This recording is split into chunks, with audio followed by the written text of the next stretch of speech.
has not, because that is not of what is necessary.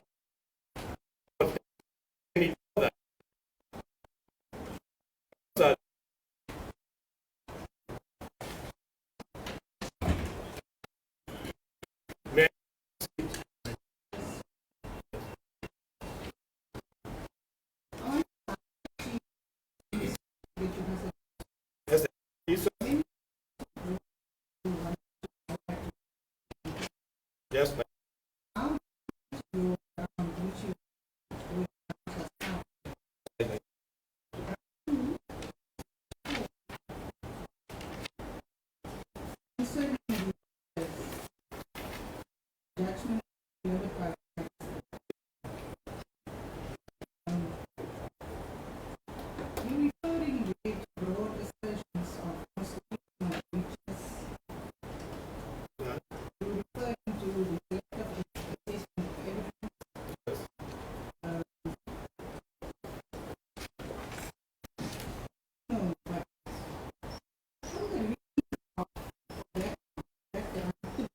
Yes.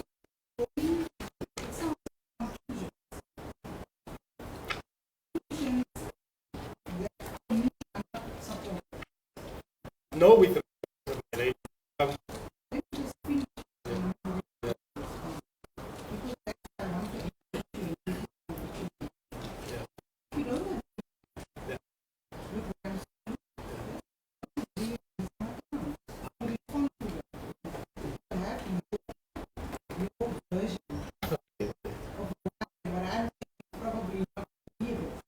as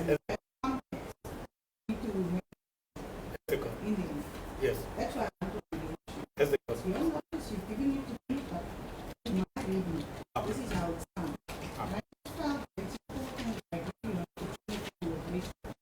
Because yes.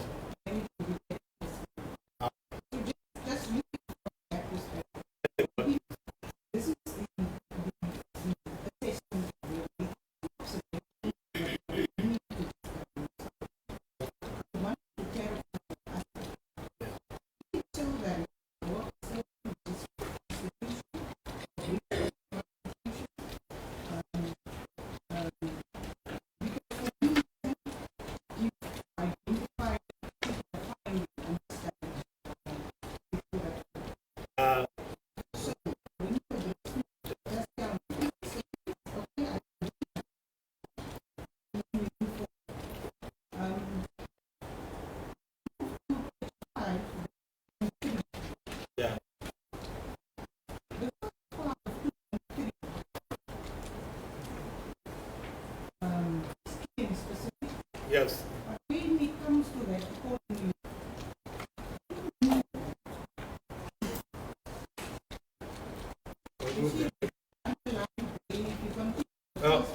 yes. No, that is just exactly.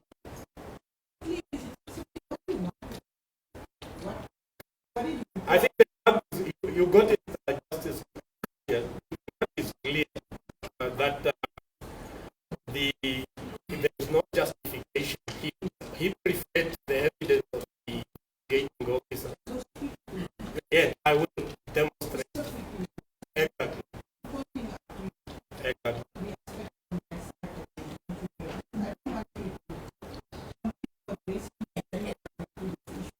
No, I will.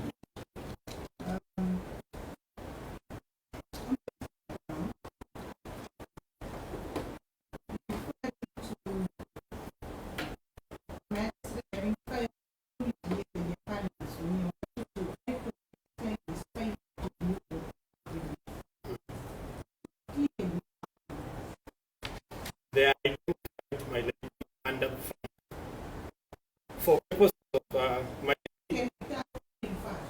Yes, exactly. You. Yes. And just your note, just discretion, this in the judgment as well as order by Justice Passing, she also in relation where you have a lot of grounds you must validate part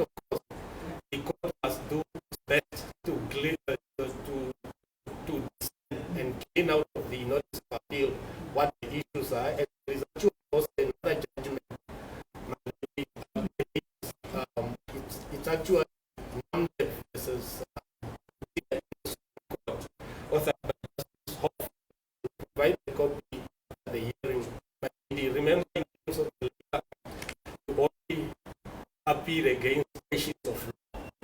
The Supreme Court in the matter where Justice Waitere notice of appeal because it included not only grounds of facts in addition to grounds of law. The Supreme Court says the judge is wrong because what you should do, if there are grounds that are not clear or are incompetent, you leave them out and do justice by looking at the other ground.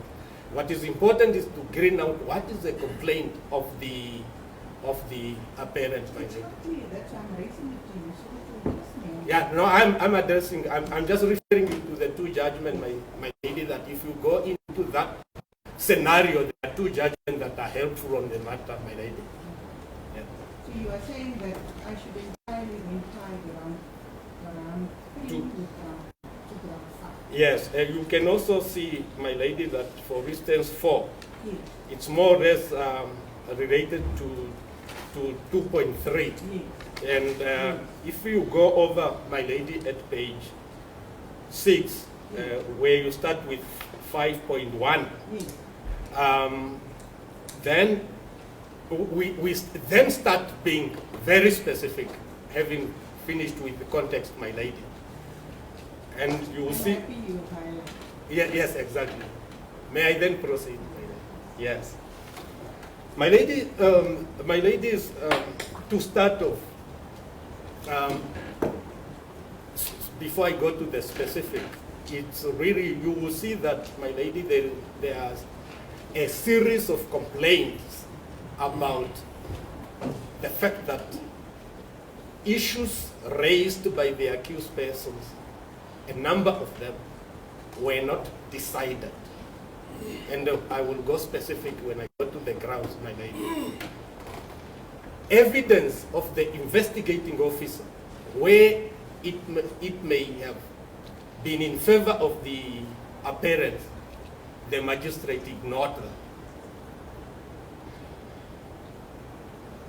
Where we raised specific issues, for instance, my lady, you saw, for instance, where on the record we told the magistrate that, look, section 45 of the ACC Act and 46 can only be committed if you receive gratification as a proceed of an offense committed under ACC Act, but the state case introduced fraud, which is not an offense under Chapter 4. You will see that nothing in the judgment was said. Because of that, may I start with my submissions with an important judgment, my lady, on a duty of any judicial officer in a bail inquiry and any other inquiry, so that people get justice, not just a building. Access to court does not mean that there is a judge sitting there. There is a building. It's really that you go home knowing that somebody has listened to your case and is going to adjudicate on issues pertaining to the dispute that is in court, in this context, the bail dispute.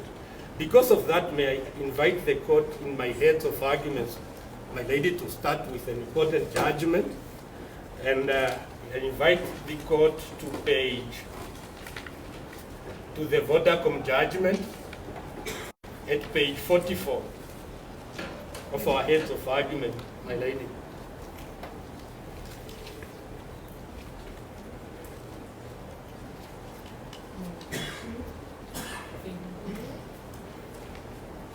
Now, in Vodacom, paragraph 63, paragraph 44, the Constitutional Court of South Africa stated the following: once vitiated by flaws of the nature I have described, a court decision is a non-decision. Without a decision, a court will have failed in its very reason. Litigants go to court to have their legal disputes decided there. And the need for a court to decide the dispute is an important component of the fair hearing. That much is plain from the verb decided in section 34, and my lady, section 34 is equivalent to our article 12 of the Namibian Constitution. That much is A decision that is vitiated by malperformance of duty of a proper consideration is not a decision as envisaged in section 34. And then the court, a quote from that case of social justice coalition. In the interest of time, I skip, but I go to paragraph 52 at the bottom. And this is very critically important, my lady. It is this. From this, I want to underscore the statement that the right to a fair hearing is effective. In other words, the right is only effective, if the requests and observations of the parties are truly heard. That is to say, properly examined by the tribunal. A statement that is consonant with the duty of proper consideration. This statement ties in with the complaint that the Supreme Court did not truly hear and properly examine facts and legal issues. That is the duty when I go to the specific grounds, my lady, to demonstrate that this legal principle throughout the judgment has been breached with respect by the Court of Accord. And in fact, yesterday, my lady, when we were preparing, it's as if we knew that this matter is coming. The South African Constitutional Court delivered a judgment yesterday, my lady.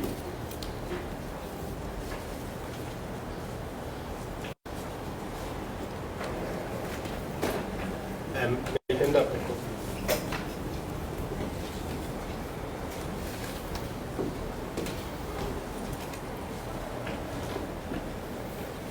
It's a judgment called Famous Idea Trading versus Government Employee Medical Scheme, delivered yesterday by the Constitutional Court of South Africa. And I only go to one paragraph that we want to refer to, and that is paragraph 33 of the judgment, my lady. If I pause, we are referring to these cases that when we went to the magistrate court for a bail inquiry, with respect, when you look at our grounds of appeal, with respect, the magistrate was not prepared, was unwilling, it's very clear, and I will demonstrate, and was unable to dispense justice in an objective manner as far as it relates to the apparent. Therefore, why I refer to the Constitutional Court judgment in paragraph 33, my lady, it says this, and it's important, it must be read together with the Vodacom judgment. It says, the rule of law envisaged access for all to a competent and impartial court for a tribunal that intends. The court used the word intent, but it's obviously in context the same as that is prepared to ensure effective access to a fair hearing. Now, I will then start by demonstrating in the context of our grounds of appeal, one by one, how we did not get justice in the magistrate court and why there is a serious misdirections as contemplated under section 6.5 subsection 4 of the CPA, my lady. Now, we start that by then going to the record, and I will be one by one, my lady. I want to start with the ground, my lady, at because that is a manner I have prepared myself. 5.1. Let's start with 5.1, my lady. That's the issue of the equity. The contract. No, 5.1, the hostile approach when considering apparent evidence, and in the interest of time, that will be considered together with ground 2.3 that you checked, and 2.3 and 4, my lady. Let's start with that. And my lady, the magistrate ended by saying that our clients, without specifying on what exact issue, told lies all over and said nothing about the investigating officer as far as the lies are concerned. That's one. In the, it's volume 10, my lady, volume 10. The ruling of Yes, Report. I'm referring to the judgment, my lady. Okay. Yes. It's volume 10, my lady.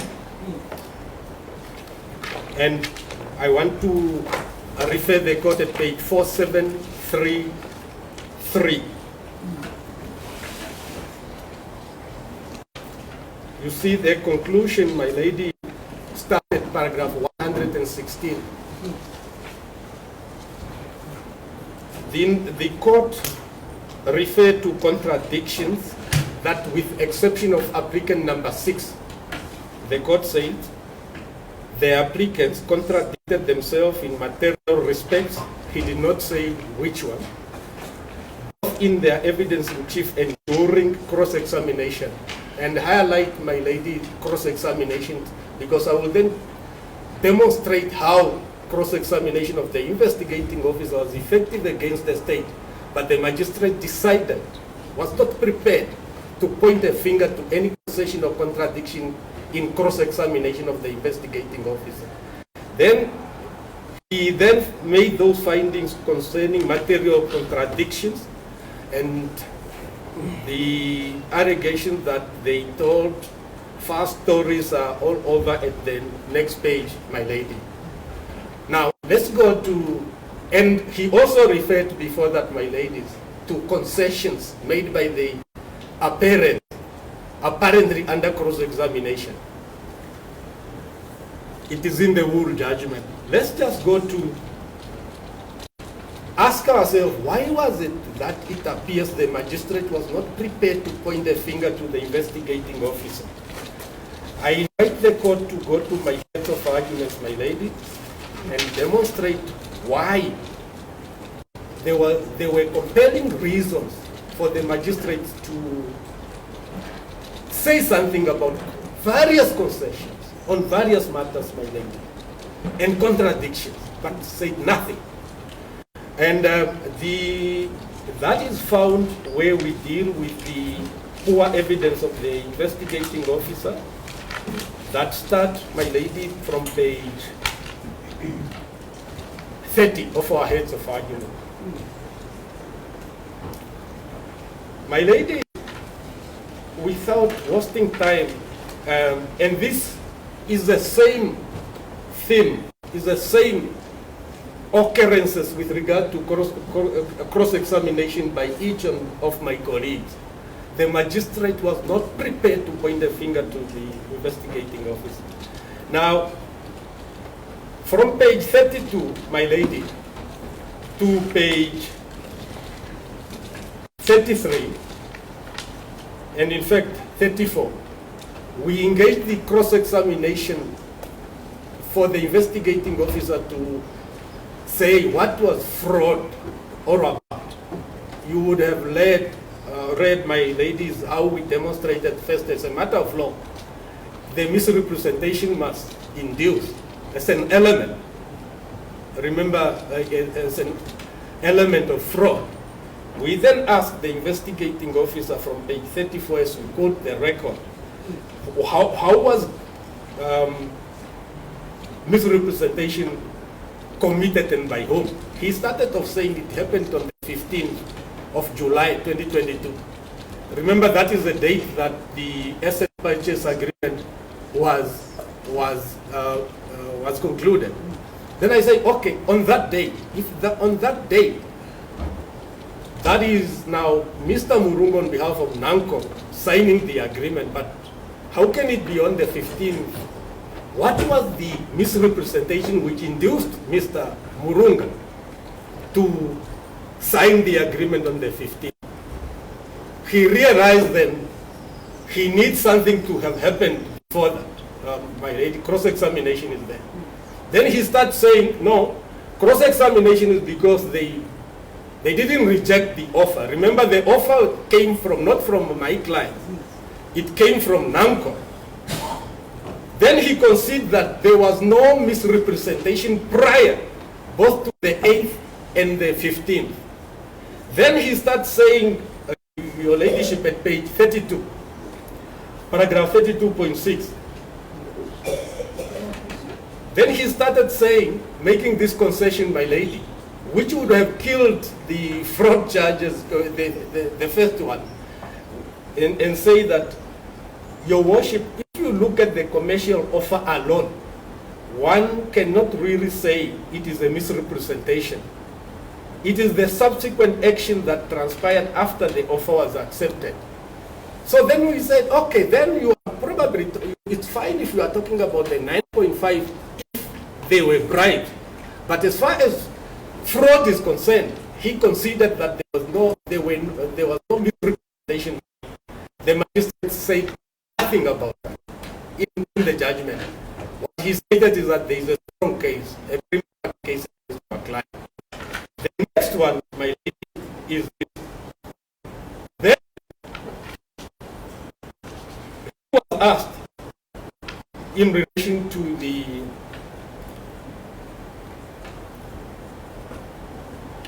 Now referring to the investigating officer, when you say he was asked. yes, Oh, okay. by me and my colleagues. Remember that they considered and say, in that scenario, Mr. Murunga was the victim. Remember when he was cross-examined that. Remember, Namcor is a corporate entity. If there was misrepresentation which induced him to act at Namcor's prejudice, then one of them who were in liaison with their parents was induced by representation. He started saying Mr. Murunga is the victim. Remember, he gave record pages. He started saying Mr. Murunga is the victim. Then I said, but why in the dock if he's the victim? The most important is then this. Remember, the rule of his evidence was on the fact with continue after sale interest rate in the asset, continue to that debt, use the tax and the state. Remember that main complaint. But now, during cross-examination, my lady, I seen with count number that talks about clause 3 of the agreement, my lady. Any person who is prepared to do justice would have immediately said that look at the agreement. Because, my lady, if you look at the clause 3.3 in the agreement that was placed before court, and I want to, we quoted it at page, notice of appeal is at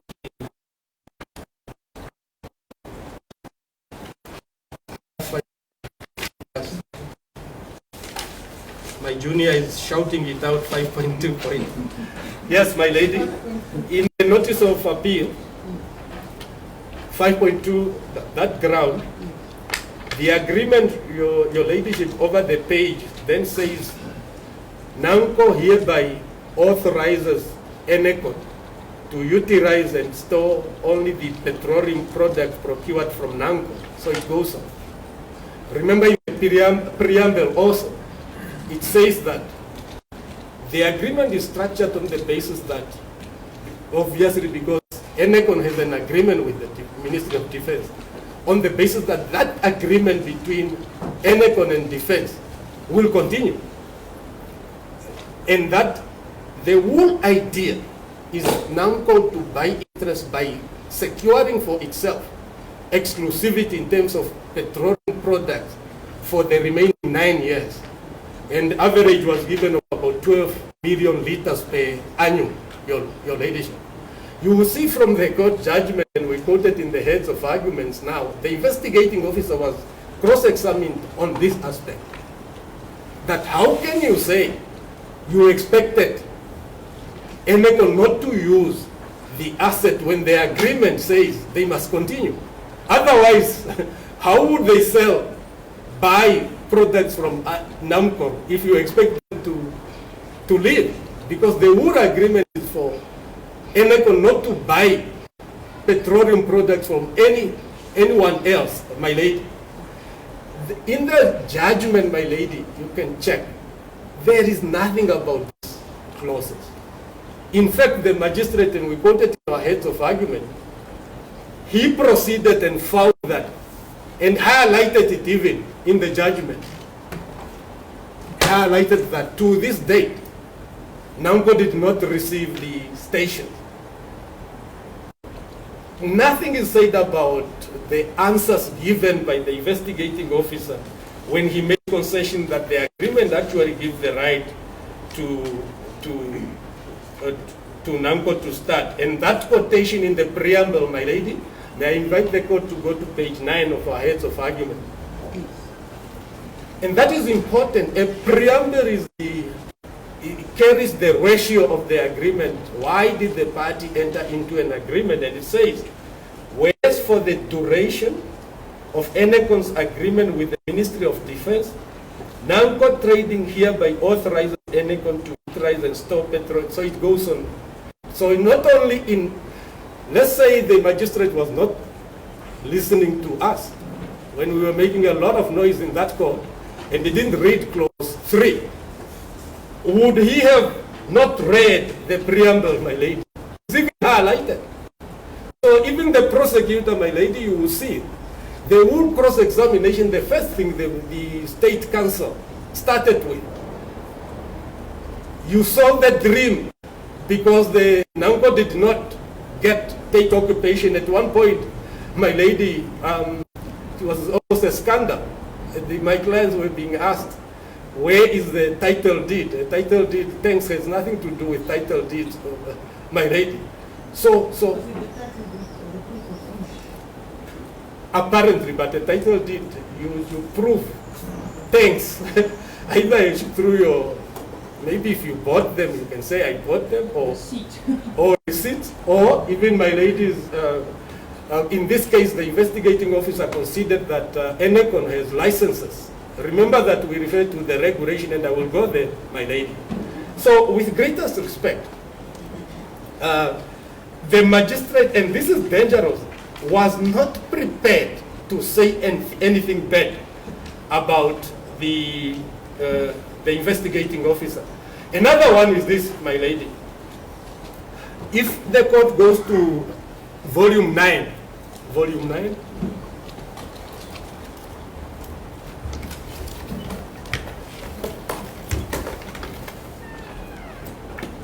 and in volume 9, my lady, you find the ACC Act at page 14070. And if it is not too much, my lady, with respect, if the court can also have volume 1, particularly the page that is dealing with the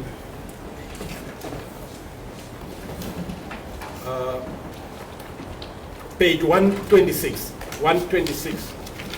my lady.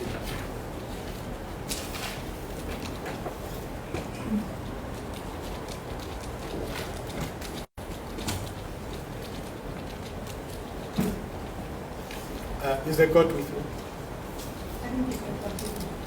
Yes. In the interest of time. Yes. First of all, the investigating officer was cross-examined, for instance, with reference. Look at the fraud charge at page 126. It is alleging that fraud was committed by the accused persons, in particular Dunaiski. I deliberately asked, cross-examined Mr. Inambao on this aspect to demonstrate how these charges are bogus. The charge says that the fraud was committed in that between 8th July to 4 May 2022, the accused persons with intent to defraud gave out and pretended to ENECON. My lady, already you should be saying to ENECON. In other words, ENECON is a victim of fraud. And then it says that that as an employee of Namcor, to wit commercial manager, she had the board approval to purchase service station from ENECON. Now, if you I cross-examined Mr. Inambao and say, based on what you are investigating, if you are investigating Ms. Nicely, saying that she misled my client, that they were entitled to sell the station, but they didn't have a board approval, then Enecon and my clients are victims. They were induced through a misrepresentation to enter into an agreement. And I ask, so why are my clients in the dock if they are victim of fraud by employees of Namcor? Then he starts saying, that's where he starts saying, yeah, you see, the prosecutor came from sick leave, he was not feeling well, and that those kind of lame excuses. Even that issue is not stated anywhere in the judgment by the magistrate, because he was not prepared to dispense justice in favor of our clients.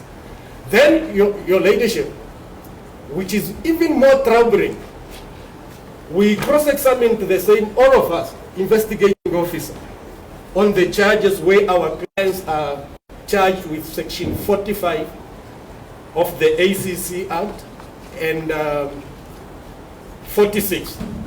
If my lady can again keep fire one.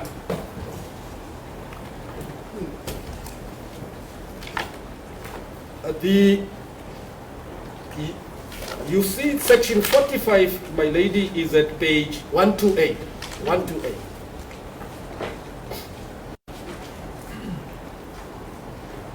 And you see that is an offense with regard to receiving gratification as a proceed from an offense committed under the Act. Remember, your ladyship, there are only 16 charges. There is no offense in Namibia that is generally called corruption. Remember, my lady, there are corrupt practices, 16 of them, ranging from Section 33 of the ACC Act to Section 49. Those are 16 distinct corrupt practices, each one with its own elements. The two offenses, the one at page 128 and the one on attempt at page and conspiracy at page 129, 46, my ladies. Those offenses can only be committed if you receive something as a gratification from a proceed of a criminal activity, which is one of those 16 offenses. You know what the prosecution did, my lady? If you look at page 129, the prosecution added fraud in a manner incompatible with the Act. In fact, the charge is incompetent in law. You can't. And they also added money laundering offenses. But the law says that offense is a statutory offense. It can only be committed if it is a proceed of an offense in the ACC Act. We pointed it out under cross-examination. Nothing is said, my lady. The second one, at the 46, is the same, my lady.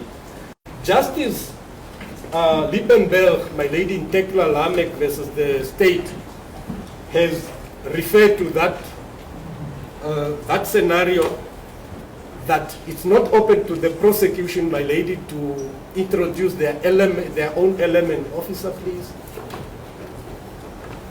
In the charges. May I move to another ground? There are many examples, my lady. We have given how the investigating officer was favored. We use that word in our notice. His evidence was favored despite its poor nature. Yeah, I think paragraph 6 to 10, my lady, Justice Liebenberg is talking about how it's not open to the state to introduce elements themselves. May I then proceed to many other grounds that are specific, my lady? Before I finish, or generally, as a matter of law, my lady, when you look at the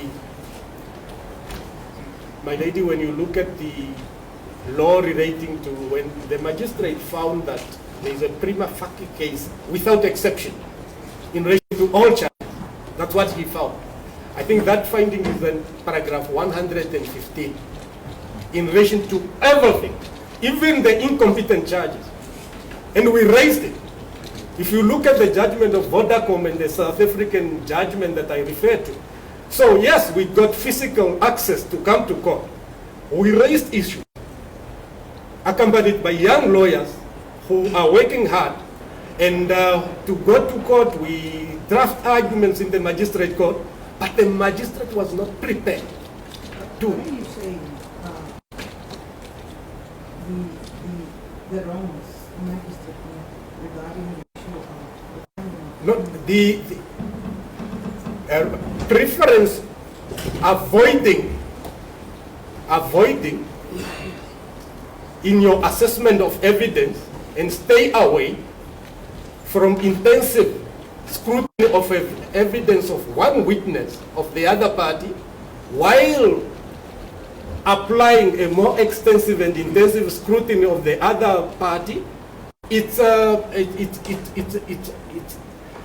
is an inappropriate and unlawful manner of assessment of evidence, because the evidence, both parties' evidence must be fairly and objectively considered by court. The court has no business, my lady, has no business, my lady. What you are saying is done wrong because it did not exercise the balancing act. Yes, yes. Between the evidence of Because the trial must be fair. A trial must not only be legal, valid. In Namibia, a trial must be, not a trial in this context, a bail inquiry, must be fair. Otherwise, he should have told me, don't cross-examine. The whole purpose of my cross-examination and my colleagues' cross-examination were to show that the investigating officer's evidence is poor and that it should not be considered as against the evidence of our client. But if the magistrate doesn't undertake a fair and objective assessment of evidence, even that alone, my lady, that alone is enough for us to convince this court that there was a failure of justice. We don't need other grounds, my lady. So we are relying on each and every ground as a ground sufficient enough to have this ruling by the magistrate humbling, my lady. I think I have addressed that question. Yes. Again, my lady, so that to avoid going back to, in the interest of time, going back to the file, let me again also then take the court to the grounds as quoted in our heads of argument to make it easy, so that I don't. The next ground I want to address is at page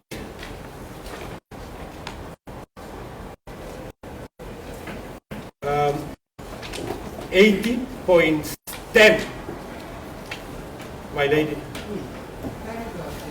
80.10, yes, page 57. You see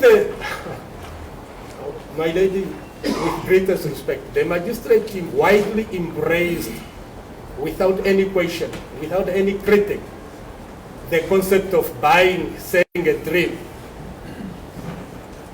Remember, by that way, the magistrate ignored evidence of Mr. Murunga. Remember that Mr. Murunga went through the feasibility study, which is on record. It was handed up without an objection from the state.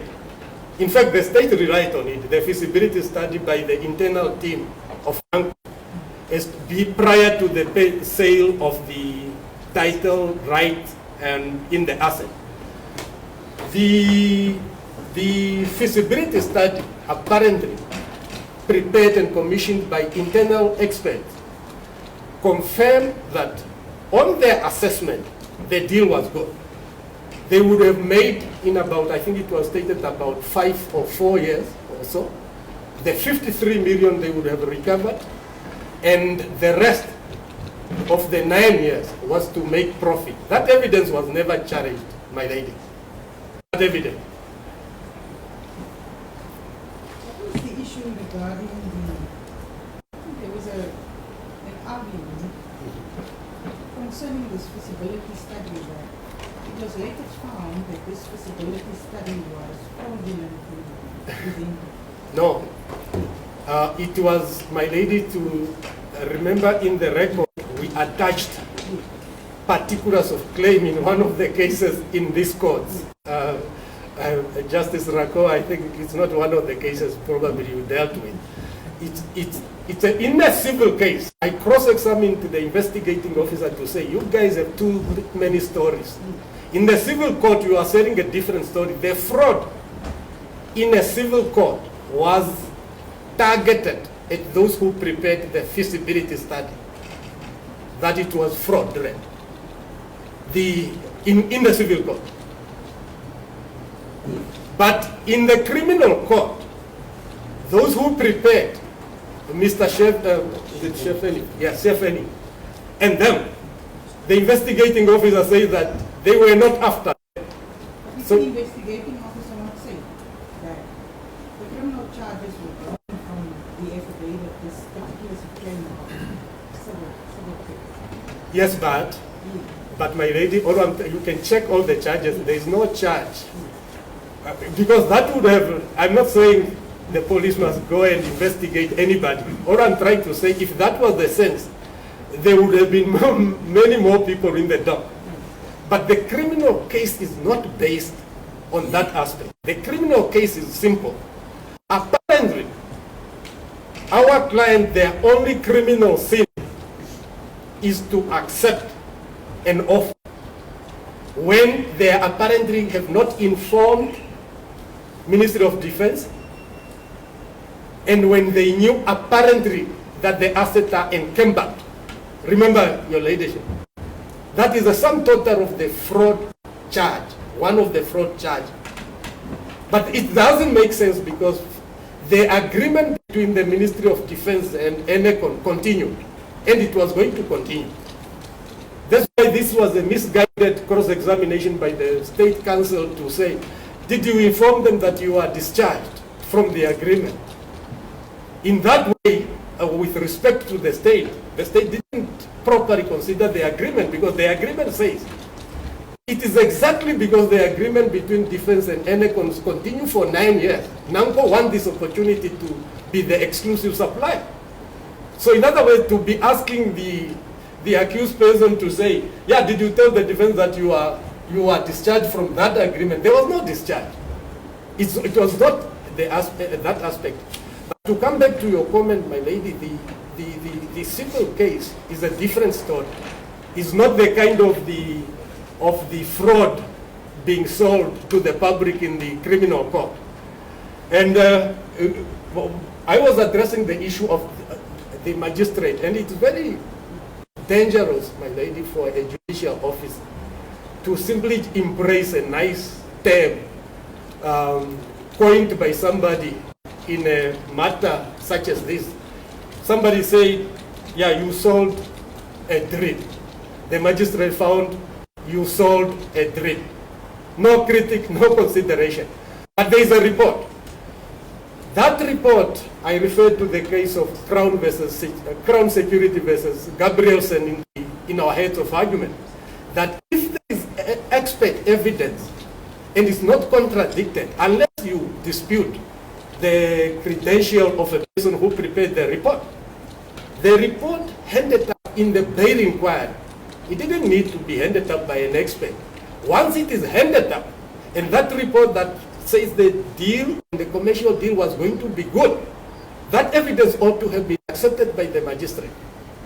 On what basis would he find that it was a drip? On what basis, when there is evidence by Mr. Murunga, there is evidence by my client? Of course, the issue, the fact that the deal failed is irrelevant to the determination whether or not the deal was good when it was being concluded. All agreements, many agreements fail actually. So when you assess, your ladyship, if they were sold a dream as the magistrate found, it's irrelevant what happened later in terms of non-payment, for instance, at the relevant time. Therefore, my lady, there was overwhelming evidence that there was justification. Namcor wanted to place itself, possibly, wanting to take over after the 15 years, my lady, because in those memos, internal memos, they say that they want to position themselves so that in future they will be the supplier to Ministry of Defense. So with respect, both in respect of my client and my colleagues' client who are acting for the client from Namcor, it was very clear the ratio, the investment policy that led to this conclusion. The facts are not disputed. The facts are not disputed. And the magistrate left that out, my lady, my ladies. And then can I come to another important and a very It's left out meaning it's not considered. It was not considered. In fact, it cut the judgment in two respects. The first, it means it was not considered. Secondly, The fact, let me put it this. Yeah. The fact that it was not explicitly stated in that mean it was not considered. First of all, it was a serious issue in the context of where, because you see the whole judgment is saying even the 35 million that was paid to Namcor from the purchase price, in context, the magistrate found that you paid with Namcor. So in other words, he was not prepared to say it's a settlement. Remember, it came, the offer on the 8th of July. The payment with 35 million is not suggested by the first and second apparent on behalf of Namcor. It came as part of the offer. And then the first and second apparent accepted the offer, which has a term, a proposal, that since you owe us money, the 35 million, part of the 53 million, would be used to settle part of your debts to Namcor. It's a serious matter, and it must mean that it was not considered because it was in the context. One of the main issues is apparently that my client sold a dream, and those from Namcor, they bought a dream, my lady. It's a serious matter with using public fund, 53 million. So it should take back, it should have been Exactly, because the whole thing of seriousness, public interest, revolve around that issue. Mr. Nemanje, I also presume that this ties in with your whole argument about the dream. To the Dream that was sold. Yeah, yes. There was a comment about the dream. Exactly. And my lady, I can tell, I will submit respectfully that it's not for the magistrate to be so much willing to find fault only with the apparent. That's not the duty of a presiding officer in a bail application. A presiding officer in a bail application is there to do an inquiry, proper one, actually and legal, and at the end of the day dispense justice. But to be there to just embrace everything without any consideration being placed before you by the state and ignore what is being stated by the accused person, because the accused person rejected that notion in a bail application. They all said it was never a sale of a dream, and they explained why, and it was not considered. The next one is even more dangerous and sufficient enough, is the ground, my lady, at page 59. And it count all the accused persons. And remember, amongst us, my lady, our clients, each one with your own charges, my lady. There are those who are charged in respect of the 53 million. There is one, for instance, one of my colleagues' client, I think is a near 10,000 or so. But here's the problem. In Namibia, Branco case, S versus Branco, my lady, with that we quote at page 59 of our heads of argument, and it's in the notice of motion as a, is followed in many, many judgments, my lady, Branco case, including in S versus Dausa. It's adopted. And courts have all accepted that. It will be a misdirection for the court to conduct a secondary inquiry, which is you find that there are some fear to the administration of justice or public interest, you must not stop. You must do a serious and a fair inquiry whether or not bail condition would exactly address that fear. Therefore, that's why, Your Ladyship, we in the notice of appeal, we then refer to the Branco case, and that Branco case, Your Ladyship, expressly said, if you don't do that, it's a misdirection, entitling this court to set aside the ruling. Now, the magistrate, after the assessment, my lady, if I can invite the last paragraph of the judgment, volume 10.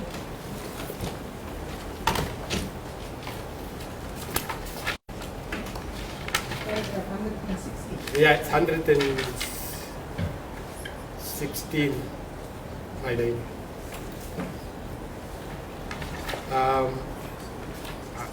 I'm looking for the part, Your Ladyship, where the magistrate concluded that there is a vehicle that has not been found. Let me just get it, lady.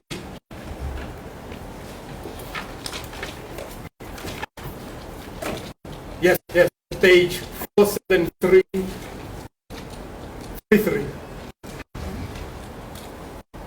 Under paragraph 115, my lady. Remember, and this is important, my lady, remember in cross-examination, and we quoted, I asked the investigating officer, and I have done hundreds of bail applications in my short but busy criminal litigation in this country. I have never ever gotten such good answers on aspects of bail. I asked, did you arrest these people because you have fear that they would be running away if not arrested? Say no. Then, is it because you have fear that they will interfere with it? No. Say no. Is it because you have fear that they would otherwise be danger to any interest of the public? Your Ladyship, we quoted even the record verbatim. He said no. And he said, we only arrested them because the investigation is now advanced. There are only few things to do. Time for arrest has come. Remember. So the magistrate then, based on that, because obviously this is, it would have even more, it would have been a scandal for the magistrate to find that there is a flight risk when the investigating officer saying, then the magistrate confirmed our case that there is no risk as far as flight is concerned, interference with witnesses is concerned, and then the magistrate only found one problem, and that is what is at page 115, or 4733, the last two sentences. He said, further, the court is alive to the fact that a suspect Marima has already fled the country, and the vehicle in question has not been traced. Therefore, in other words, therefore linking it to what he stated above, even if there is a remote possibility that the applicant will interfere with witnesses and abscond, it is in this court considered view that is not in the public interest of the administration of justice that the applicant should be granted bail. Now, when my clients on my part were asked about the vehicle, it was not, they were not accused of anything. They were simply asked, do you know that there is a vehicle allegedly that was bought by Marima? That's the question by the state counsel. He never suggested that we know about the vehicle and so forth and so forth. And then also, in relation to Mr. Malima, if he has, we don't know, if he has run away, the magistrate did not justify or say why, if any of these clients is released, Marima will never be arrested. Did not say that.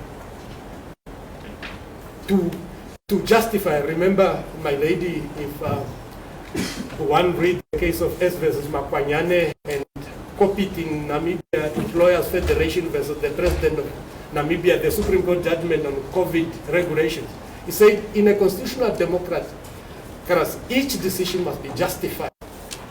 You must find a justification. That's why in the case of Nipunya, S versus Nipunya, when the Section 61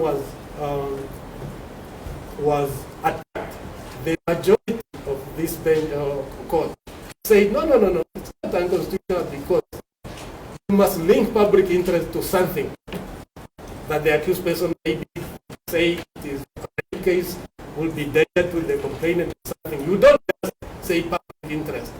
So in this matter, as far as the matter of conditions, the magistrate did not come back and say, why would, if I attach conditions, if the only problem is Malima and the vehicle,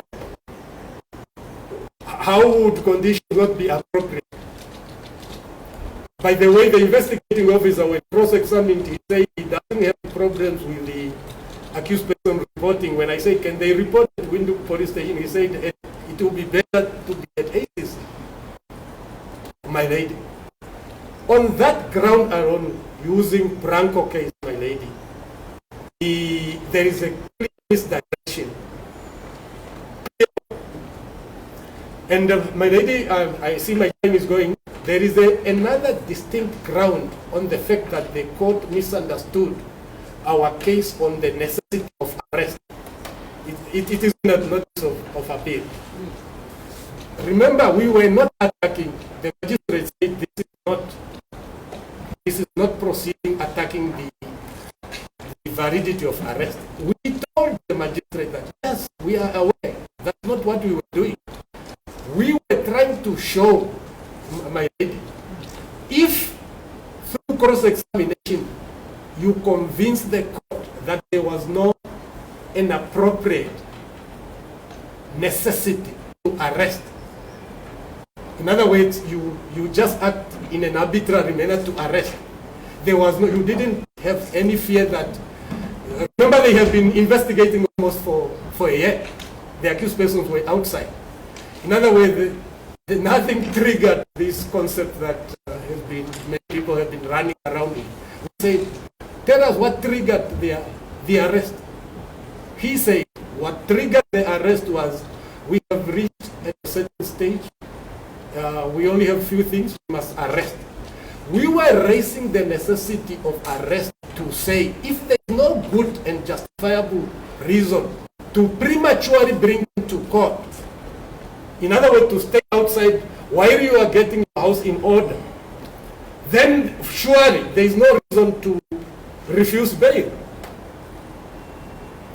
And we are not taking this. Justice Damas has been Hairuru Mata versus the director of Anti-Corruption Commission, my lady, for the first time in Namibia, wrote a very convincing judgment to say in Namibia there must always be a justifiable reason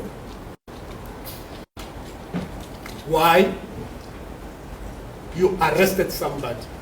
Otherwise you must use summons, warning, the other one is an indictment. That's what he said in Hairuru's judgment. The judgment has never been set aside. So the magistrate misunderstood us. And we told him in our submission, we said, no. We are aware that these proceedings are not about attacking the arrest, but it's a bail inquiry. But you can't say the issue of whether or not the arrest was necessary, it's irrelevant. The magistrate, by the way, he was frighteningly selective. When we raise other issues of that they are irrelevant, you can see on the record, he always just said, you are on record, Mr. Namanja, you are on record, you are on record, you are on record. He refused to rule on those matters. But yet, when it came to the accused person on such an important matter, my lady, how on earth can you say, my lady, if an investigating officer can come before you and says, I have no reason, I have no fear to arrest, I just arrested because I have thought. I have arrested him yesterday, I could also have added 2 more. That shows that there was no justifiable reason to arrest. And this is a serious thing, my lady. It's not a technical ground of appeal. Because, my lady, you are entitled to look at the country's background. Because the dark history and background of Namibia is that people were arrested without being given an opportunity to say whether or not it's whether they will show up at court if given a notice. Because the system was bad. And we thought that is good. Because there's not much we could do because we did never have a protection of the Constitution. But the Constitution of Namibia now under Article 11, my lady, and Article 7 prohibit arbitrary arrest and detention. In other words, arbitrary meaning you can't do it without a justification, my lady. So we therefore submit also that in respect to all the accused persons, the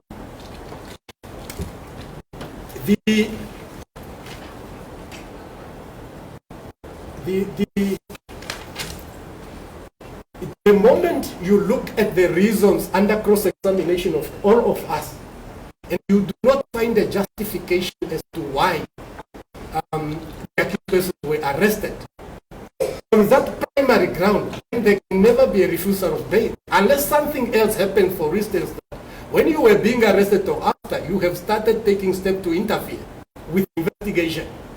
Because absent a ground, a reason for arrest, then bail cannot be refused. And my lady, the judgment of the High Court will be teaching material to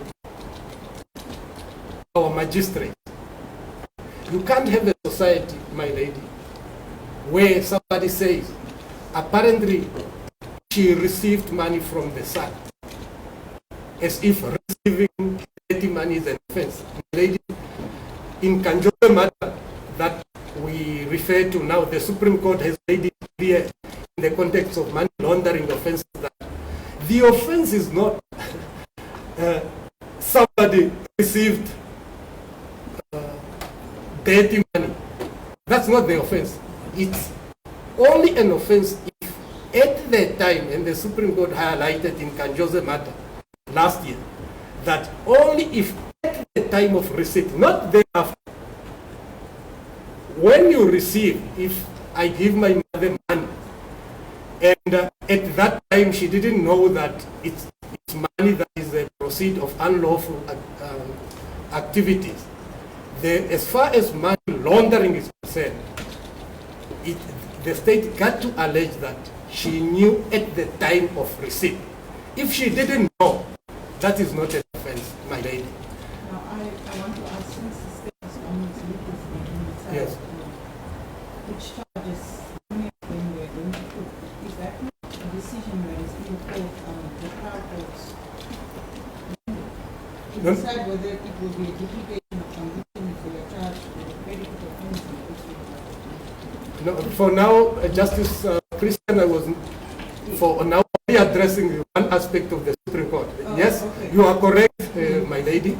The Supreme Court, but the Supreme Court now made it clear they can, but they know that they are riding on a dead horse because they know at the end of the day they will never secure a conviction on both the predicate offense and the money laundering offenses. But the point I'm trying to say is our system is no more the apartheid brutal system. When Article 11, my lady, require you that the person must be informed at the time of arrest, the reason behind arrest and detention, that must include the reason as to why you cannot use summons. Because this court must lean in favor of liberty. Because people think, my lady, and this is a very important point, my lady, people think when the Constitution says that a person must be properly informed at the time of arrest, the reason and grounds for his arrest.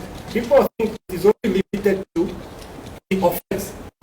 But because our High Court has now have a judgment in Hairun which says, my lady, that you must first consider whether other less invasive processes such as summons would not be appropriate. So when you arrest a person, you must also tell him, I submit, my lady, this argument may not have been made in this court, but it's an argument I'm making very sure, Your Lordship, that with our Constitution, it will have to be accepted by court. But if you accept that Hairun is a law, that there must be necessity for arrest, it must go without saying that you can't come to me. I have been cooperating, I have been hearing that you are investigating me, and you don't tell me I'm arresting you. We know that the investigation was not complete, my lady. You are not taking me to court for trial. It was evident in this matter that when our clients were arrested on the 9th, the 10th, the state is standing up, we are not ready. Can we postpone this matter for 4 months? Which negate the necessity of arrest. They didn't go on record that we arrested them because we heard that they are planning to interfere or whatever, my lady. So, with that having been said, my lady, I have addressed a number of grounds, and in the interest of time, I'm not too sure whether I am beyond. I want you, because you said you are doing people.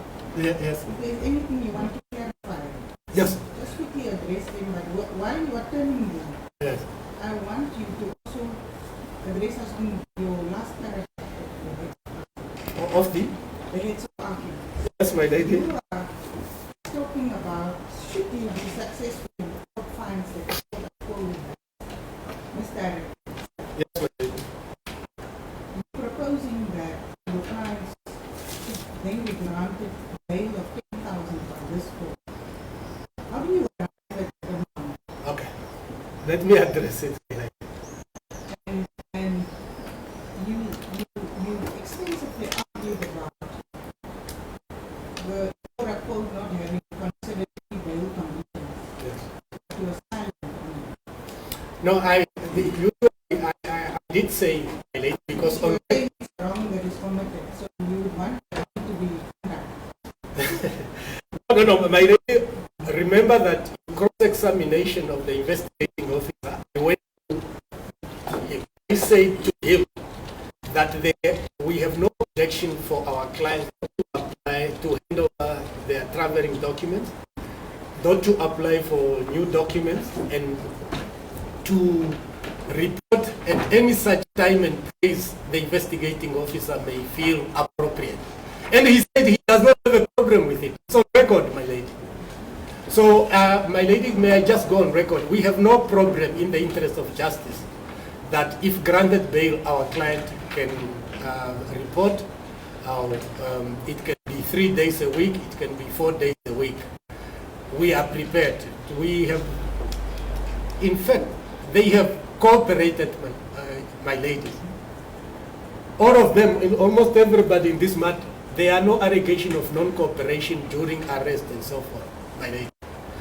With regard to the amount, there is context, my lady. The magistrate found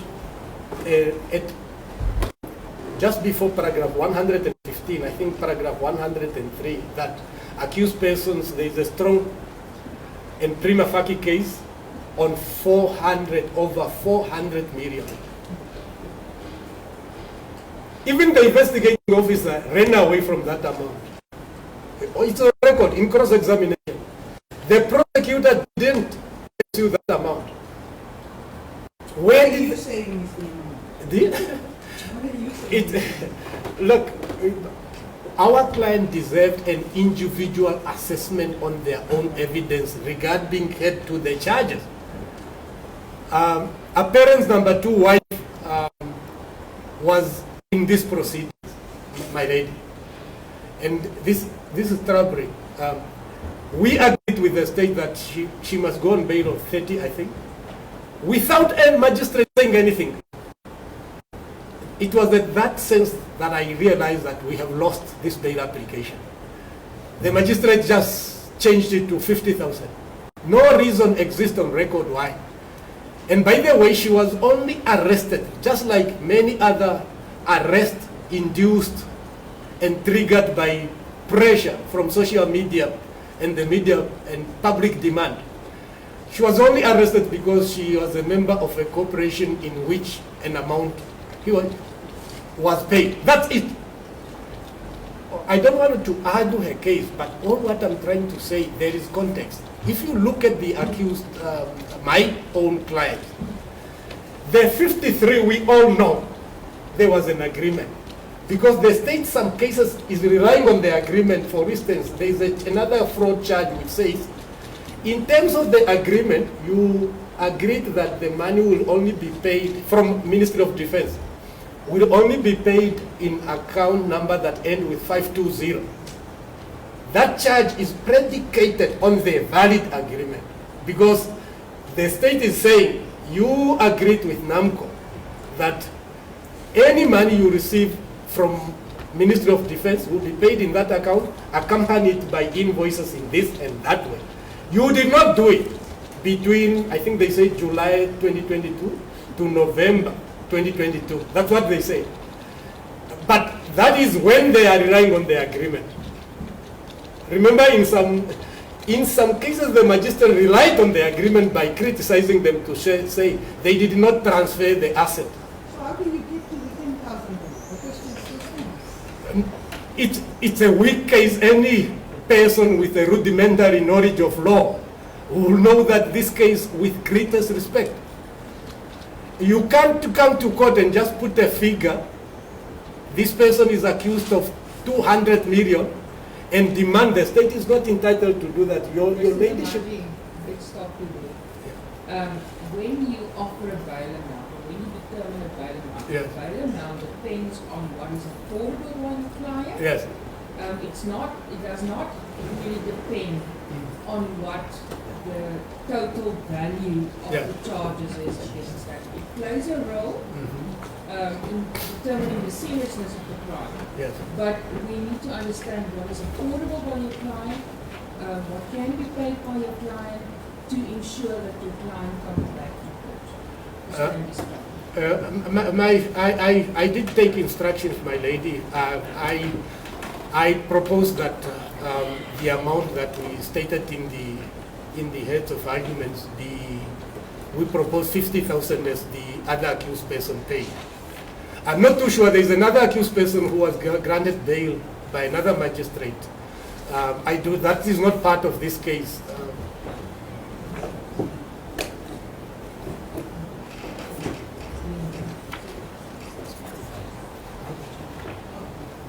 So I propose 50,000, but of course we are asking the court, and once you find a misdirection, my lady, of course you are entitled to relook at the facts, including the accused person's means as placed on record, my lady. With that, is there any other specific issue the court wants me to address on? I'm being reminded by my junior that the 9.5 that was paid from my client's account went to pay for petroleum product. There is no dispute on that. As far as the payment from Elecom to Eco Trading, there is no dispute. That amount, there is no dispute. What is in dispute is the payment from Eco Trading, the 9.5 million, how they were paid. That is every accused person explained, but as far as the payment of 9.5, there is no dispute whatsoever. And the magistrate did not make a positive finding to say it was in fact a payment of a bribe to Eco Trading. There is no such a finding. The 9.5 million is what was paid from And 18.2 million. Yes, It yes. remained after the 35 million was transferred. exactly. And on the bank statement, as the magistrate states, it clearly indicates that it was meant to pay for petroleum product. There is no question about that. The public prosecutor, when he cross-examined our client, he didn't suggest anything untoward. He said, do you know, there is a question we quoted in the heads of argument. He said, do you know that this 9.5 was paid, part of it was paid to quality meat and so forth? And our client will say, I didn't know. That's it. That's how far the state case went as far as a first and second appearance is concerned. With that, my lady, in the interest of time, we submit that this is a poor case, my lady. Very, very poor. And it's not, we are not asking the court to exonerate the accused, the apparent. But what we are saying is that we have made out a sufficient case then before the magistrate for the accused person to be granted bail. And it is for that that I ask for an order that the appeal succeed, my ladies, that the order of the magistrate be set aside and replaced with an order granting bail to each of the accused person that I represent, apparent. And on our suggestion, I have already proposed 50,000, my lady, but we have no problem with the court. And that is applicable to both the appellants? Yes, obviously I cannot now add things. The second apparent is in hospital, and I'm doing it based on the instructions I had before that, but I think we will try and in the difficult circumstances and get whatever the court order to be paid, if the bail is granted. As the court, it doesn't mean, my ladies, that if we did not address in oral submission any particular ground, we are abandoning it. It is in the interest of time that I do not address some other grounds, and I will address any new matter that may come up in my reply to the state submissions. If there is no question, those are my submissions.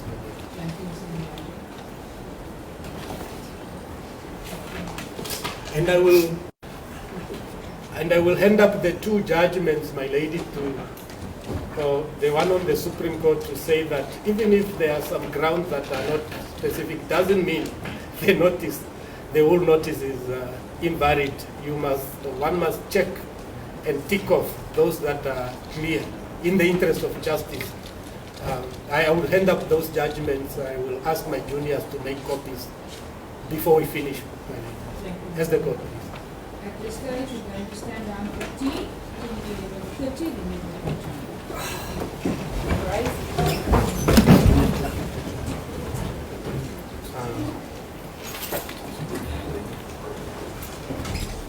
They should think. Huh? They should think.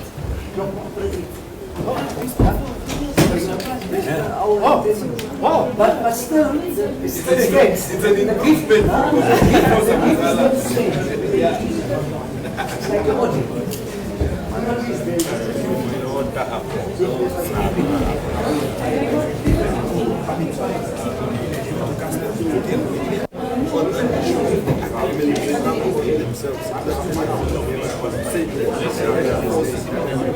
I don't know, it's also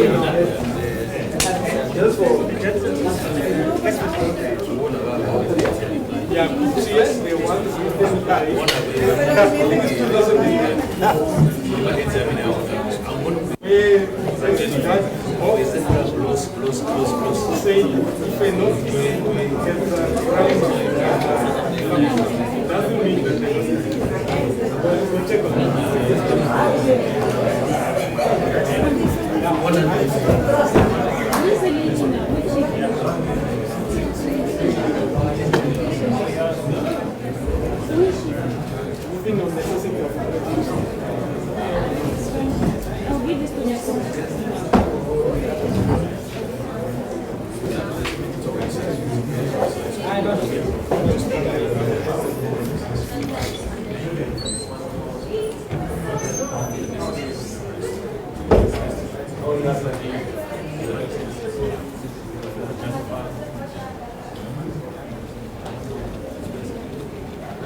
Because otherwise you just